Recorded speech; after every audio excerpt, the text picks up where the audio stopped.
오늘 우리에게 주신 하나님의 말씀은 누가복음 16장 19절에서 31절 말씀입니다. 누가복음 16장 19절에서 31절 말씀입니다. 함께 교독하겠습니다.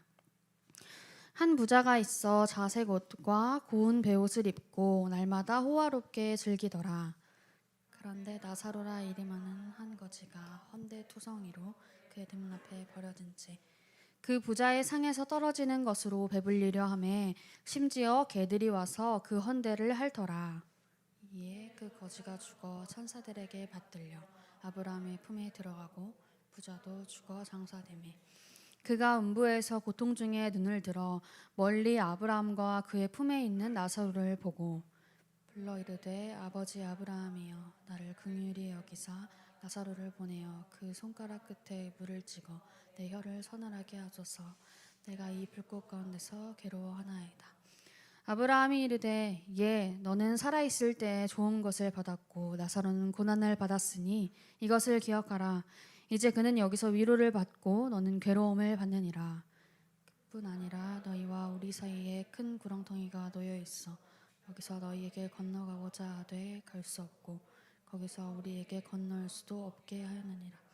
이르되 그러면 아버지여 구하노니 나사로를 내 아버지의 집에 보내소서.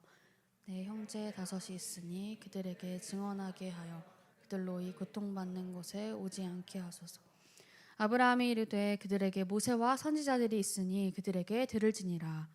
이르되 그렇지 아니하니이다. 아버지 아브라함이여 만일 죽은 자에게서 그들에게 가는 자가 있으면 회개하리이다. 같이 읽겠습니다. 이르되 모세와 선지자들에게 듣지 아니하면 비록 죽은 자 가운데서 살아나는 자가 있을지라도 권함을 받지 아니하리라 하였다 하시니라. 아멘. 안녕하세요. 네, 오랜만에 여러분에게 말씀을 전하는 것 같습니다. 오늘은 성령 강림 후 제 16주입니다. 11월 마지막 주인 강림절 전까지 계속해서 성령 강림 후 몇 주, 성령 강림 후 몇 주 이게 계속 반복되는데요. 오늘을 제외하고 딱 8번 남았어요. 진짜 시간이 빠르죠. 우리 남은 시간을 영적으로 성장하는 시간으로 보내는 저와 여러분이 되길 소망합니다. 함께 모여서 예배하고 또 하나님의 말씀을 묵상하고 듣는 이 시간 성령님께서 우리가 영적으로 성장하도록 도와주시리라 믿고 감사합니다. 많이 더운가 봐요. 찬양팀들이 부채질을 하기 시작했습니다. 네, 저는 오늘도 교회력의 말씀을 따라서 누가복음 16장 19절에서 31절을 본문으로 정했습니다. 누가복음에는 가난하고 빈궁하며 또 풀이 죽은 자들을 구원하러 오시기 위해서 이 땅에 오신 예수님을 메시아적인 왕으로 묘사를 하고 있는데요. 누가복음이 약하고 또 힘없는 사람들을 사랑하신 하나님의 마음이 가장 잘 드러나 있는 복음서라고 전도사님이 얘기했었습니다. 오늘도 겸손하고 또 가난한 이들을 사랑하신 하나님의 마음을 잘 느낄 수 있는 본문이 등장합니다. 근데 이렇게 가난한 사람과 부한 사람을 나누는 기준이 무엇일까요? 세상의 언어로 표현하면 그렇죠. 돈이죠. 네. 성경에서 자주 쓰이는 언어로 생각해보면 재물이라고 할 수 있습니다. 그런데 누가복음에서는 이 재물이 위험하다. 재물의 위험성에 대해서 끊임없이 강조를 하고 있습니다. 오늘 본문의 바로 앞에 있는 말씀에서도 예수님은 재물과 돈을 사랑했던 바리새인들을 비판하십니다. 누가복음의 저자는 왜 재물의 위험성에 대해서 이렇게 강조를 하는 걸까요? 바로 재물에 대한 사랑이 복음이 자랄 수 있는 씨앗을 망가뜨리고 또 복음의 열매를 맺지 못하게 하기 때문입니다. 예수님께서는 이 위험이 너무 크기 때문에 재물을 마음에 두지 말고 가난한 자들에게 관대하게 베풀라고 자주 권면을 하시는 거죠. 누가복음에서는 이런 오만한 부자들에게는 화가 선포되고 또 겸손하고 가난한 사람들에게는 복이 선포됩니다. 오늘의 본문 또한 이러한 부분을 중점으로 두고 살펴보아야 합니다. 오늘 우리 본문인 누가복음 16장 19절에서 31절 말씀의 소제목을 보면 부자와 거지라고 되어 있어요. 그런데 사실 예수님께서 여러 비유를 드셨잖아요, 말씀에서. 근데 거기에서 이렇게 사람의 이름을 특정하게 이렇게 이야기하는 것이 굉장히 드문 일이에요. 그런데 오늘 본문에는 거지의 이름이 나옵니다. 뭐죠? 네, 나사로 왔습니다. 그렇다면 이 나사로라는 이름을 특별하게 언급을 하신 이유가 있을 거예요. 그런데 우리는 나사로라는 이름에 굉장히 또 익숙합니다. 바로 요한복음 11장 38절에서 44절의 말씀에 나오는 예수님께서 죽은 자 가운데서 살리신 인물이 바로 나사로이기 때문입니다. 죽은 나사로가 살아났다네 하는 그 나사로와 오늘 본문에 나오는 거지 나사로는 다른 인물입니다. 그래서 헷갈리시면 안 되고요. 사실 한국에 김은지라는 이름도 굉장히 많잖아요.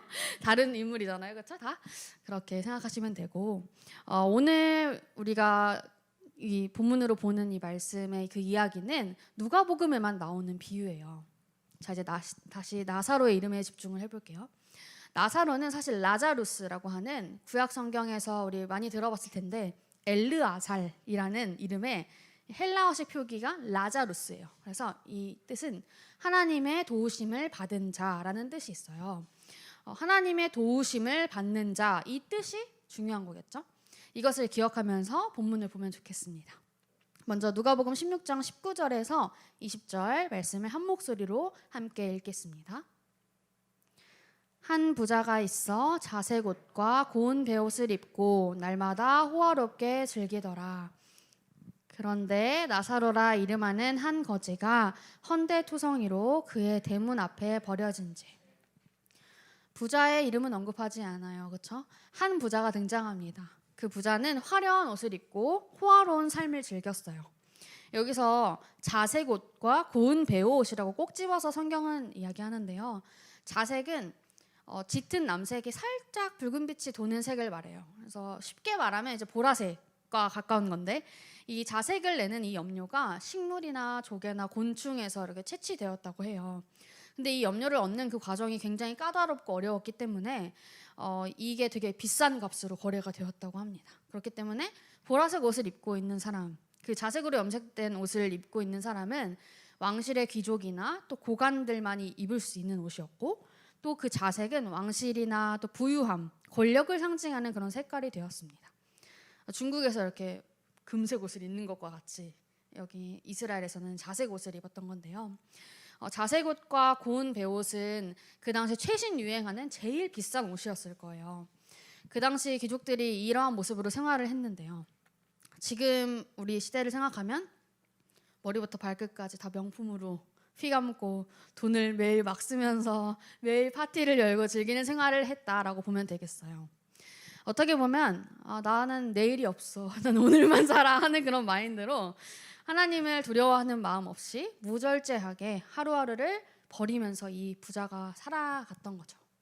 그런데 그것과 정반대로 나사로라는 이름의 한 거지는 그 부자의 대문 앞에 버려졌어요.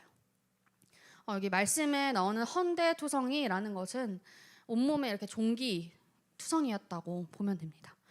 왕같이 화려한 옷을 입고 날마다 호화롭게 살아가는 부자와 또 종기 투성이인 온몸이 병들어서 굶주려 있는 궁핍한 한 거지 나사로, 이렇게 극명하게 대비가 되고 있죠. 이것은 이 호화로운 일상을 살던 부자가 이 가난에 찌든 사람에게 무관심하게 대했다는 것을 보여줍니다. 굶주리고 있는 사람을 외면한 것입니다. 우리 함께 다음 구절을 보겠습니다. 함께 읽을까요? 시작. 그 부자의 상에서 떨어지는 것으로 배불리려 하매 심지어 개들이 와서 그 헌대를 핥더라. 나사로는 부자의 상에서 나오는 음식 찌꺼기, 부스러기라도 먹었으면 하는 마음이 간절했습니다. 배가 고팠으니까요. 그리고 여기 본문에서는 나사로가 부자의 집 앞에 버려졌다고 했는데, 어쩌면 이 사람을 버린 이들도 너 부자한테 가까이라도 있으면 홍보물이라도 얻어먹지 않겠냐라는 심정으로 이 사람을 부자의 집 앞에 버려주었을 것 같아요. 그런데 부자의 상에서 떨어지는 것이라도 먹으려고 했다고 되어 있지, 부자가 나사로에게 무언가를 나눠주었다는 말은 없습니다. 심지어 개들이 와서 그 나사로의 종기 난 부분을 핥습니다. 여기에 나오는 개는 전도사님이 키우는 강아지 같이 이런 애간견이 아니라 길거리에 이렇게 다니는 들개처럼 위험하고 불결한 개를 말합니다. 개가 사람을 핥아 먹는 모습은 사실 지금도 보기가 힘들 정도로 비참한 모습입니다. 메시지 성경에서는 이렇게 표현이 되어 있어요. 그에게 다가와서 그 몸에 난 종기를 핥는 개들이 그의 가장 가까운 친구였다. 그 누구도 거지 나사로를 불쌍히 여기고 도와주지 않고 또 친구로 여겨주지 않았다는 거겠죠. 이 불쌍한 나사로는 어떻게 될까요? 우리 함께 22절에서 24절을 읽겠습니다.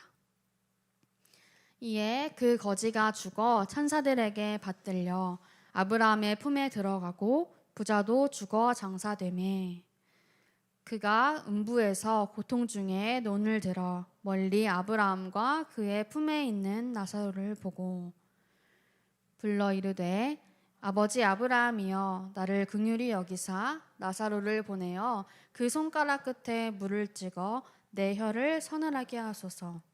내가 이 불꽃 가운데서 괴로워하나이다. 부자의 집 대문 앞에 누워 지내던 나사로는 결국 죽게 됩니다. 그리고 천사들에게 받들려서 아브라함의 품에 들어갑니다. 내일이 없는 것처럼 화려한 옷을 입고 또 좋은 음식을 먹으면서 즐기면서 살았던 부자도 죽어서 장사됩니다. 근데 이 말은 어떻게 보면 나사로는 장사되지도 못했다는 뜻이에요. 그런데 유대인들이 생각하는 믿음의 조상인 아브라함의 품에 들어간 사람은 결국 나사로였죠. 이것은 나사로가 이미 천국에 있는 다른 믿는 사람들, 특히 유대인의 조상 아브라함과 교제하게 되었음을 뜻하는데요. 나사로가 아주 중요한 사람과 같이 되어서 하나님 나라의 잔치에서 아브라함과 함께 참여한다고 볼 수 있겠습니다. 그런데 부자는 고통의 장소인 음부로 갔습니다. 음부는 악인과 죽은 자들의 처소, 즉 지옥을 말하는데요. 영원한 벌을 받는 장소를 가리킵니다. 이 지옥에서 고통받던 부자는 눈을 들어서 저 멀리에 있는 아브라함과 그 품에 안긴 나사로를 보았습니다. 그리고 그는 이렇게 외쳐요. 제가 메시지 성경을 읽어드릴게요. 아버지 아브라함이여 불쌍히 여기시고 자비를 베풀어 주십시오. 나사로를 보내서 그 손가락에 물을 찍어 제 혀를 시원하게 해주십시오. 제가 이 불 속에서 몹시 괴롭습니다. 예수님께서 묘사하시는 아브라함에게 부르짖는 이 부자의 모습은 세례 요한이 했던 말을 떠오르게 만듭니다. 우리 누가복음 3장 8절인데요. 함께 읽어보겠습니다. 그러므로 회개에 합당한 열매를 맺고 속으로 아브라함이 우리 조상이라 말하지 말라. 내가 너희에게 이르노니 하나님이 능히 이 돌들로도 아브라함의 자손이 되게 하시리라. 아멘. 어떻게 보면 이 비유 속의 부자는 속으로는 아브라함이 내 조상이라고 말을 했지만 회개에 합당한 열매를 맺지 못한 것입니다. 그리고 지금 부자가 괴로워하고 있는 음부, 즉 지옥에 대한 묘사는 우리가 흔히 말하는 지옥불처럼 아주 뜨겁다는 것을 알 수 있어요. 이사야 66장 24절에도 이 음부에 대한 묘사가 등장합니다. 함께 읽어보겠습니다. 그들이 나가서 내게 패역한 자들의 시체들을 볼 것이라. 그 벌레가 죽지 아니하며 그 불이 꺼지지 아니하여 모든 혈육에게 가증함이 되리라. 꺼지지 않는 불이 있는 곳, 또 패역한 자들이 거하는 곳, 그곳이 바로 음부였습니다. 그리고 부자가 눈을 들어서 저 멀리 아브라함과 나사로를 보았다는 표현을 보면 천국과 지옥 사이에는 건널 수 없는 심연이 있다는 것을 알 수 있습니다. 천국과 지옥, 또 부자와 거지 나사로, 과거 이 땅에서의 상황은 지금 어떻게 되었죠? 완전히 역전되었습니다. 거지를 무자비하게 대했던 부자는 긍휼을 구합니다. 근데 주신 기회가 지나갔기 때문에 부자는 긍휼을 얻지 못합니다. 그런데 여기서 소름인 것은 부자가 거지의 이름 나사로를 알고 있었다는 거예요. 부자는 뜨거운 불꽃 가운데서 아브라함에게 저 나사로를 보내서 물을 좀 달라고 요구합니다. 부자는 나사로의 이름도 알고 그 존재도 알고 있었습니다. 그리고 그가 처한 상황도 봤을 거고 그가 공경에 처한 것도 알고 있었을 것입니다. 근데 비록 무시를 했지만요. 그에게 손을 내밀지 않았습니다. 이러한 부자에게 아브라함이 이야기합니다. 우리 25절과 26절을 읽겠습니다. 아브라함이 이르되 예 너는 살았을 때에 좋은 것을 받았고 나사로는 고난을 받았으니 이것을 기억하라. 이제 그는 여기서 위로를 받고 너는 괴로움을 받느니라. 그뿐 아니라 너희와 우리 사이에 큰 구렁텅이가 놓여 있어 여기서 너희에게 건너가고자 하되 갈 수 없고 거기서 우리에게 건너올 수도 없게 하였느니라. 제가 이 부분을 더 쉽게 이해할 수 있도록 필립스 성경 버전으로 읽어드릴게요. 그러나 아브라함이 대답했다. 아들아 기억해라. 나사로가 고통스럽게 지내는 동안 너는 심한 고통을 받는 것이다. 더구나 너와 우리 사이에는 크고 깊은 수렁이 있어 이쪽에서 너에게 가고 싶어도 갈 수 없고 너희 쪽에서 우리에게 올 수 없다. 그리고 이 같은 본문이 메시지 성경에는 이렇게 되어 있습니다. 그러자 아브라함이 말했다. 얘야, 너는 사는 동안에 좋은 것을 받았고 나사로는 나쁜 것을 받았다는 사실을 기억하여라. 여기는 그렇지 않다. 여기서는 그가 위로를 받고 너는 고통을 받는다. 게다가 너희와 우리 사이에 큰 수렁이 있어서 우리 쪽에서 너희에게 가고 싶어도 갈 수 없고 너희 쪽에서 아무도 우리에게 건너올 수 없다. 부자가 이 땅에서 호화로운 삶을 살았을 때 아마도 친구가 많았을 거예요. 그런데 그가 죽어서는 손가락에 물 한 방울 찍어줄 단 한 명의 친구도 만나지 못했습니다. 살아서 나사로를 돕기 위해서 넘어가지 않은 그 대문이 죽어서는 그를 돕기 위해서 아무도 건널 수 없는 큰 구렁텅이가 되었습니다. 이 구렁텅이는 죽은 자들의 운명이 뒤바뀔 수 없도록 하나님이 천국과 지옥 사이에 놓으신 것이었어요. 부자는 육신적으로는 아브라함의 자손이었습니다. 그런데 그에게는 아브라함이 가지고 있었던 믿음이 없었습니다. 우리 함께 로마서 9장 6절에서 8절까지의 말씀을 한 목소리로 함께 읽겠습니다. 그러나 하나님의 말씀이 폐하여진 것 같지 않도다. 이스라엘에게서 난 그들이 다 이스라엘이 아니요 또한 아브라함의 씨가 다 그의 자녀가 아니라 오직 이삭으로부터 난 자라야 내 씨라 불리리라 하였으니 곧 육신의 자녀가 하나님의 자녀가 아니요 오직 약속의 자녀가 씨로 여기심을 받느니라. 우리 또 갈라디아서 3장 9절과 29절을 함께 읽겠습니다. 먼저 9절 읽겠습니다. 그러므로 믿음으로 말미암은 자는 믿음이 있는 아브라함과 함께 복을 받느니라. 29절 너희가 그리스도의 것이면 곧 아브라함의 자손이요 약속대로 유업을 이을 자니라. 아멘. 이 말씀들에 비추어 봤을 때 부자는 아브라함의 참된 자손의 한 사람이 아니었습니다. 우리 이어서 본문 27절과 28절을 함께 읽겠습니다. 이르되 시작. 이르되 그러면 아버지여 구하노니 나사로를 내 아버지의 집에 보내소서. 내 형제 5이 있으니 그들에게서 증언하게 하여 그들로 이 고통받는 곳에 오지 않게 하소서. 부자에게는 아직 죽지 않은 가족들이 있었던 것 같습니다. 부자는 나사로를 보내서 자기 가족에게 경고의 말씀을 해주기를 아브라함에게 부탁합니다. 부자는 2가지 요구를 했어요. 물을 먼저 달라고 했었고 또 나사로를 자기 형제들에게 보내서 자기처럼 고통받는 지옥에 오지 않게 해달라고 부탁합니다. 그런데 이 2가지 모두 거절당합니다. 우리 이어서 29절부터 31절까지의 말씀을 함께 읽겠습니다.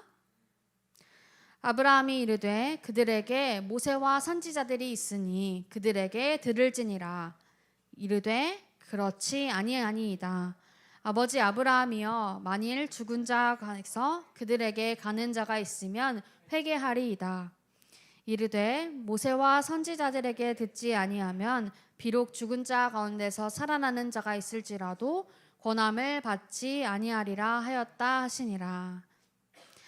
부자는 나사로가 죽은 자들 중에서 환생을 해서 구약에서 말하는 그런 확증의 표징이 될 것 같고 그러면 자신의 형제들이 회개를 할 것이라고 믿는 것 같아요. 그런데 아브라함은 거절하면서 이미 그들에게는 모세와 선지자들이 있으니 라고 말을 합니다.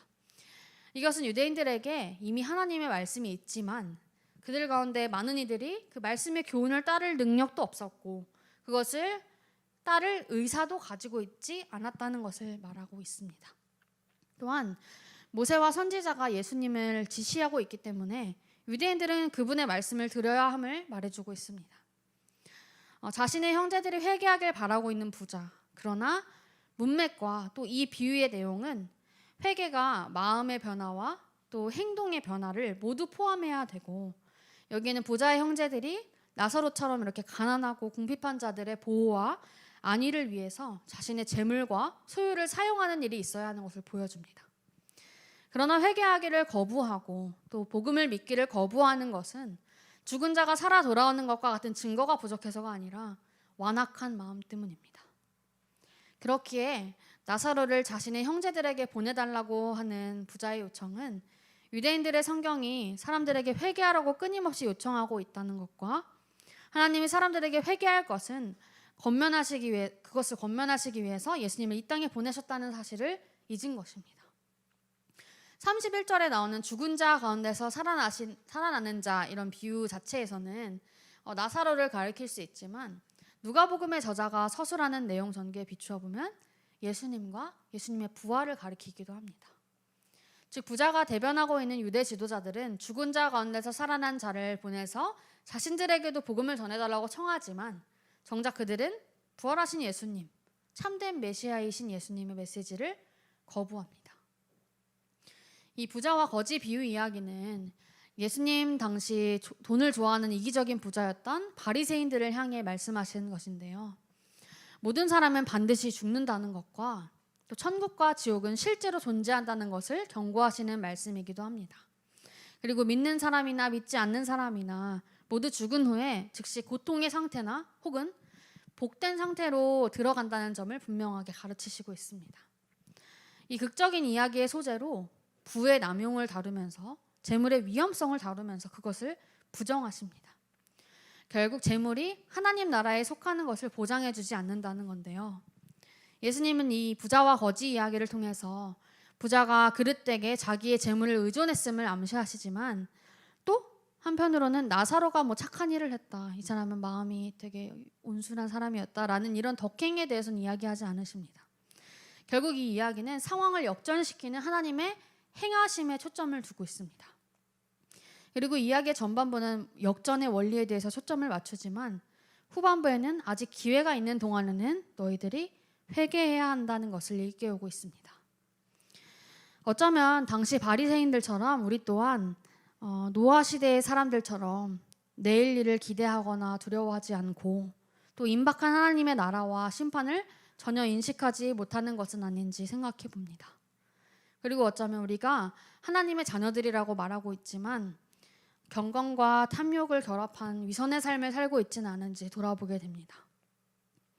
우리가 하나님이 보시기에 기쁜 삶을 살고 있을까요? 아니면 하나님이 보시기에 가증스러운 삶을 살고 있을까요? 하나님보다 사람을 더 의식하면서 사람들 앞에서 높임받고 싶은 욕심 때문에 살아가고 있지는 않으십니까? 나는 과하게 먹어서 배가 부르지만 전 세계의 수많은 사람들이 굶주리고 있는 현실을 외면하면서 나만 챙기기 위해서 부자와 같이 대문 밖으로 나가지 않고 있지는 않습니까? 나는 대문 바깥으로 다른 이들을 위해서 손을 내밀고 있습니까? 우리가 매일매일 잠을 쫓기 위해서 마시는 커피에는 아무렇지 않게 결제를 하면서 하나님 앞에 드리는 내 시간과 노력과 헌금과 삶은 아까워하고 있지 않습니까? 그리고 그것을 결정하더라도 충분히 엄청난 고민을 하면서 결정하지 않습니까?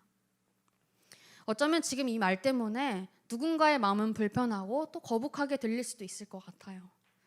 그런데 우리는 이러한 말씀을 들을 수 있고 또 이러한 찔림을 주시는 성령님께 감사하면서 이것을 기회로 여기고 하나님께로 우리의 마음을, 우리의 삶을 돌이켜야 할 줄로 믿습니다. 말씀을 정리하고자 합니다. 오늘 우리는 수많은 구절의 말씀을 함께 읽었는데요. 그리고 마음을 다해서 입술을 열어서 하나님을 찬양하기도 했습니다. 그런데 하나님의 말씀을 듣고 또 하나님을 예배하는 지금 그 말씀을 완성하러 오신 예수님을 우리의 주님으로, 우리의 주인으로 모시지 않는다면 지금 당장 예수님께서 다시 오신다고 해도 우리가 예수님을 믿지 않고 우리가 예수님의 말씀을 듣지 않을 것입니다. 전도사인 저 또한 떳떳한 삶을 살고 있지 않지만 그럼에도 불구하고 우리 중앙교회 청년부 한 사람 한 사람을 아끼고 사랑하는 마음으로 권면하고 싶습니다. 완악한 마음을 버리십시오. 하나님보다 사랑하는 것이 있다면 버리십시오. 우리에게 모든 것을 주신 주님께 드리는 것을 아까워하지 마십시오. 주님 앞에 신실하게 말씀에 귀 기울이고 순종하십시오. 하나님께서는 요즘 여러분 한 사람 한 사람에게 어떠한 말씀으로 붙잡아 주고 계십니까? 우리는 그 음성에 어떻게 반응하고 있습니까? 혹시 우리가 아예 하나님을 향한 마음문을 닫고 또 하나님을 향한 귀를 닫고 있지는 않습니까? 우리는 다시 오실 예수님을 의식하면서 살아야 합니다. 예수님을 사랑하면서 더욱 알면서 깨어 준비해야 합니다. 그리고 신실해야 합니다. 이것이 어려운 길이고 또 귀찮은 길일 수도 있어요. 그런데 여러분 한 사람 한 사람을 위해서 십자가에 달리시고 또 죄 없이 고통당하신 예수님의 사랑을 기억하십시오. 우리 매일 하나님의 사랑을 기억하고 또 그 사랑을 닮아가는 삶을 살 수 있도록 우리가 누리는 모든 것들이 사실은 모두 주님의 것이었다는 것을 감사로 고백할 수 있는 여러분 한 사람 한 사람이 되기를 또 제가 되기를 축복합니다.